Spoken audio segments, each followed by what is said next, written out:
Bonjour, dans cette vidéo-là, on va parler des sessions. Donc de telle manière que, en premier lieu, on va parler de c'est quoi une session, puis par la suite comment les utiliser. D'ailleurs, en premier lieu, donc quand on dit une session, pour une session, on peut la comparer en quelque sorte à une connexion utilisateur à un site web. C'est-à-dire quoi? C'est-à-dire que donc quand on parle d'une session, là on parle d'une connexion d'un utilisateur. C'est-à-dire que là quand tu vas te connecter au site, on va dire que tu as ouvert une session.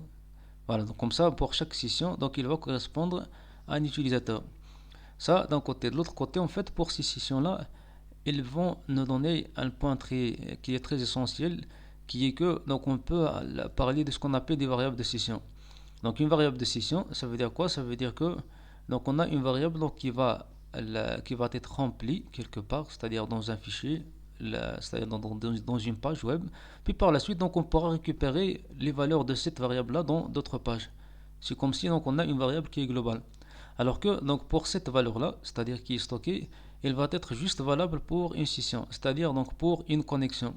Une fois que donc la connexion a été arrêtée, la valeur il va être évidemment donc libérée. Donc comme ça, donc on va évidemment attendre jusqu'à donc une autre connexion. Et à ce moment-là, donc on va remplir la variable à nouveau. Donc si évidemment on choisit de le faire, et ainsi de suite. Dans ce cas-là, par exemple, donc on va donc voir comment en premier lieu créer des variables de session. Puis donc en deuxième lieu, là, on va voir comment les utiliser, c'est-à-dire comment les lire, donc et récupérer ce qu'ils contiennent. Voilà. Donc d'ailleurs, on a une précision à faire, c'est que donc quand on a une page qui va mettre en place le mécanisme de scission, c'est-à-dire que donc si on a l'intention d'utiliser des variables de scission, voilà, donc là on a une instruction à mettre au début du fichier PHP qui est celle-là, c'est-à-dire l'appel d'une fonction qui s'appelle session start, donc pour démarrer la session.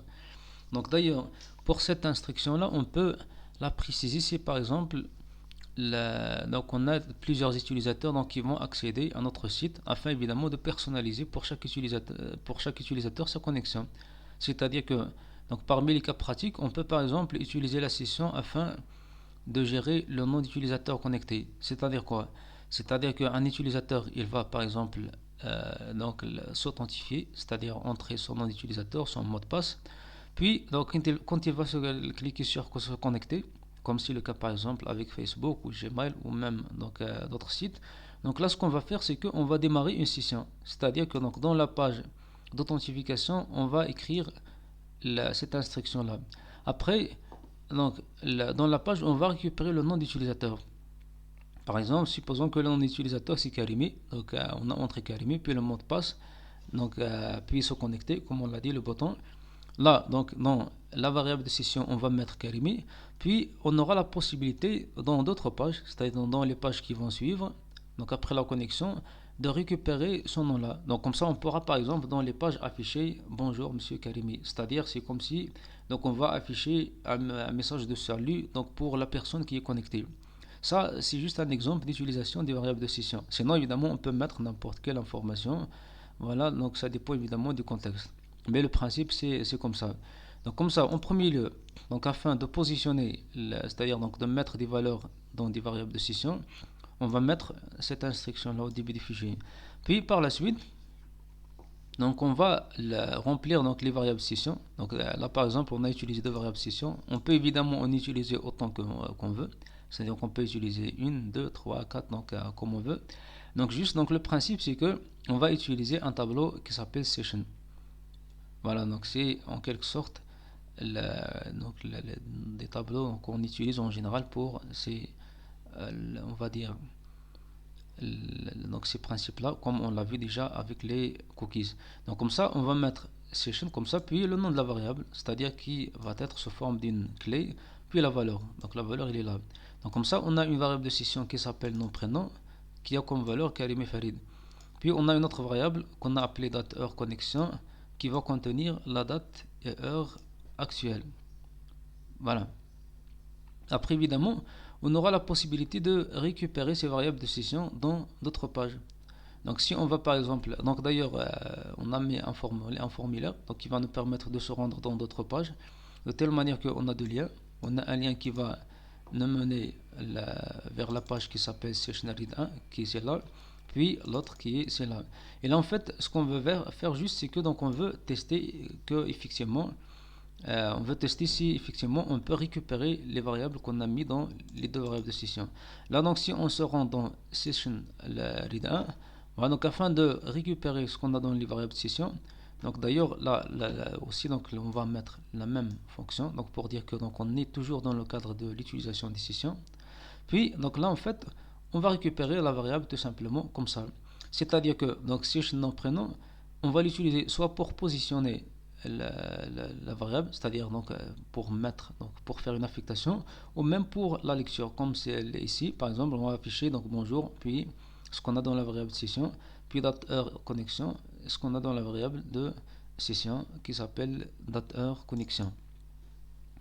Ici, par exemple, voilà, donc on a fait la même chose, c'est-à-dire que donc on a récupéré les variables session, mais donc là en fait je vais voir donc il y a des versions parce que donc je me souviens pas pourquoi j'ai mis les deux.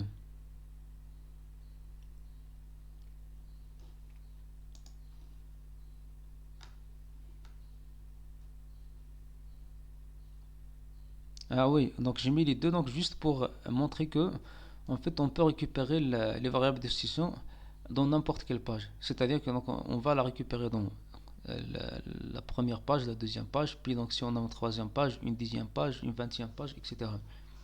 Voilà.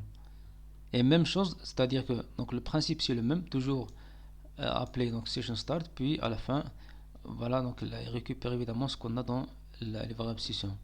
Ça d'une part. Puis d'autre part, on a aussi la possibilité de vider des variables de session.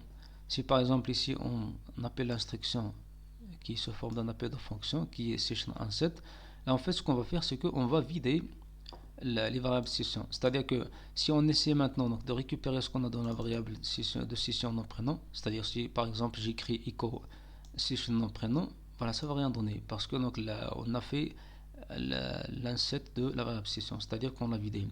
Et on peut même détruire la session carrément. C'est-à-dire que donc là, quand on va détruire la session, c'est comme si donc on a annulé le mécanisme de session. C'est comme si on n'a plus cette instruction là. Voilà. Et d'ailleurs, on peut, c'est-à-dire trouver donc, des cas qui vont en quelque sorte donc nous éclaircir cette question-là, donc de destruction de session, même avec donc c'est-à-dire la création de session, donc le starting. Si on fait ce qu'on a par exemple pour le Gmail, donc pour Gmail, donc là quand on clique sur se connecter, là ce qu'on va faire donc c'est session start. Si on suppose que Gmail donc il est créé en utilisant le PHP, puis donc là évidemment donc quand on est connecté, on va manipuler, puis par la suite donc une fois qu'on a cliqué sur le bouton déconnexion, parce que donc quand on se connecte, automatiquement donc on a un bouton qui s'affiche qui s'appelle déconnexion. Voilà, donc une fois qu'on a cliqué sur déconnexion, qu'est-ce qui va se passer en arrière-plan? C'est-à-dire donc qu'est-ce qu'on va exécuter comme code? C'est session destroy. Ça veut dire que c'est comme si on dit que donc cet utilisateur là il n'est plus connecté, c'est-à-dire que on a mis fin à la connexion. Voilà, c'est ce qu'on a à dire donc pour les sessions. Donc là en fait on a en quelque sorte donc vu comment démarrer la session, comment positionner les variables session, comment récupérer les variables de session, comment vider les variables de session, toutes les variables, puis comment détruire la session carrément. Voilà.